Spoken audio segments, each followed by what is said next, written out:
유럽 주요 리그가 모두 휴식기를 가지고 있는 현재, 그곳에서 활약하는 주요 한국 선수들도 시즌 준비에 한창입니다. 작년의 활약을 이어가려는 선수들, 혹은 부진을 만회하려는 선수들, 이적을 확정지었거나 준비하고 있는 선수들 등 다양한 상황에 놓여 있는데요. 그래서 오늘은 그들의 현재 상황을 정리해보도록 하겠습니다.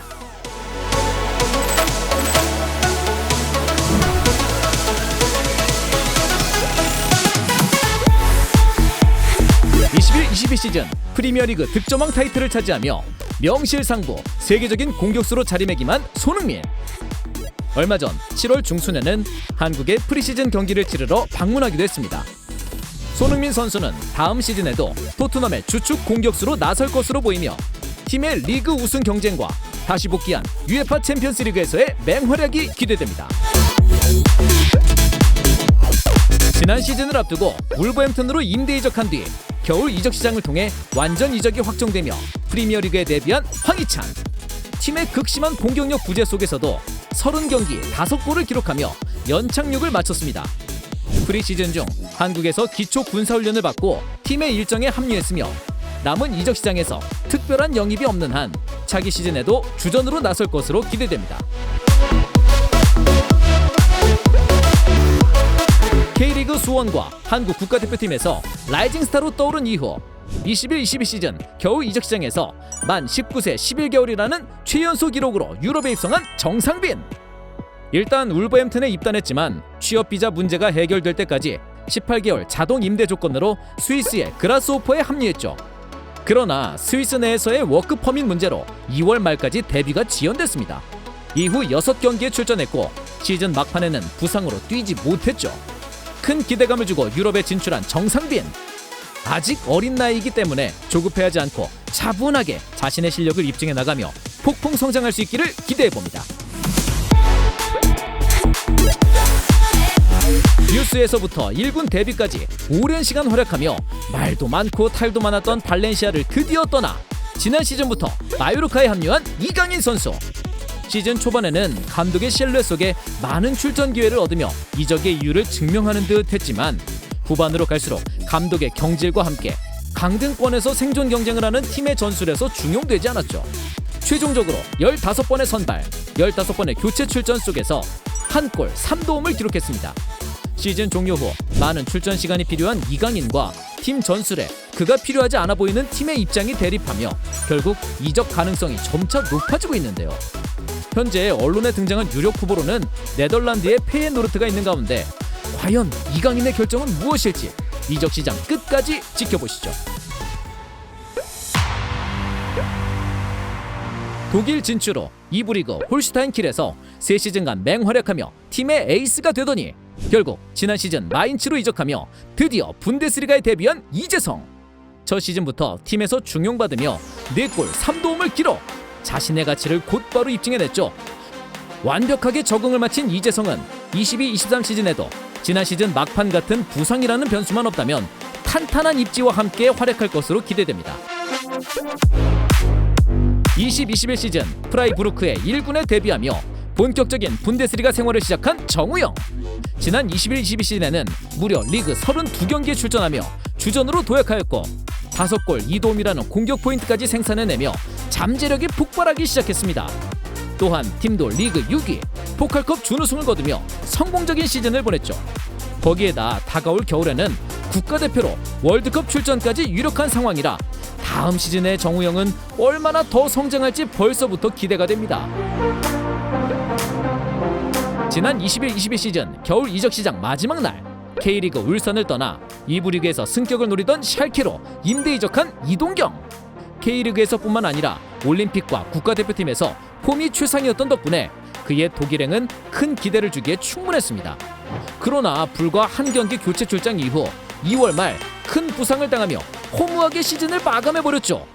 아무것도 보여주지 못한 탓에 완전 이적이 불가능할 수 있었으나 팀은 자신들의 안목을 믿고 결국 임대 기간을 6개월 연장했습니다.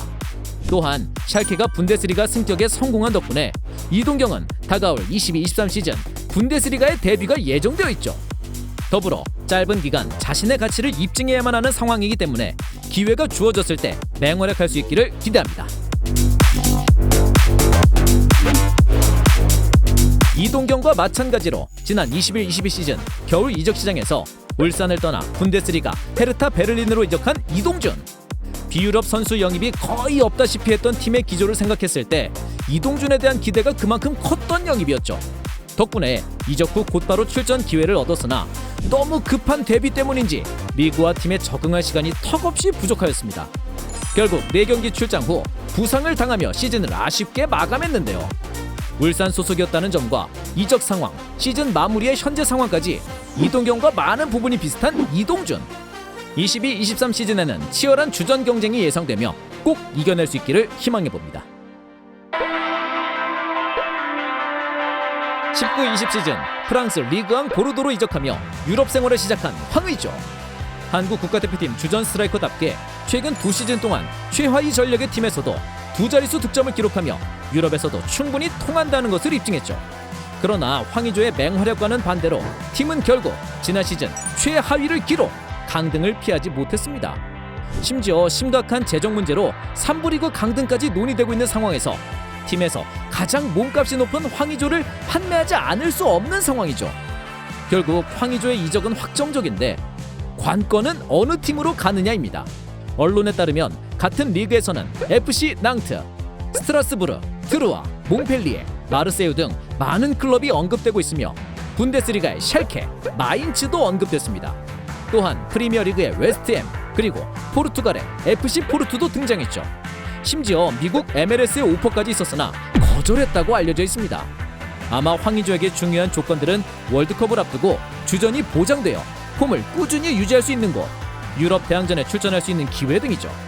과연 그의 행선지는 어느 곳이 될지 주목해보시죠.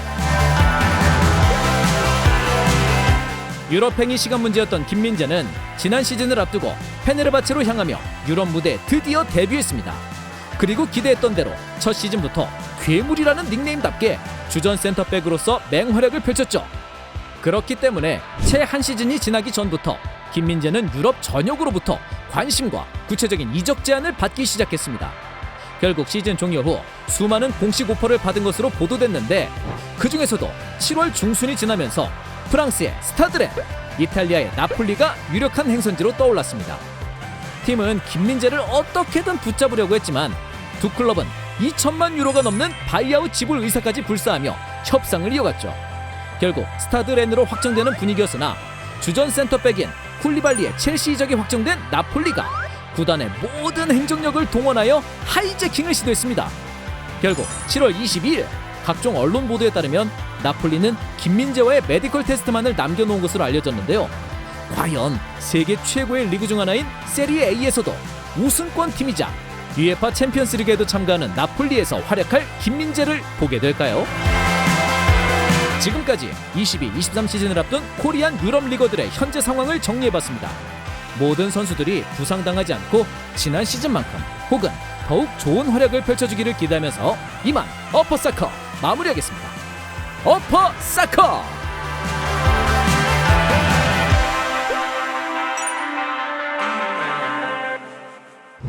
스코어 888 제작에 도움 주셔서 감사합니다. 스팔은 건전한 스포츠 승부 예측 게임 문화를 선도합니다.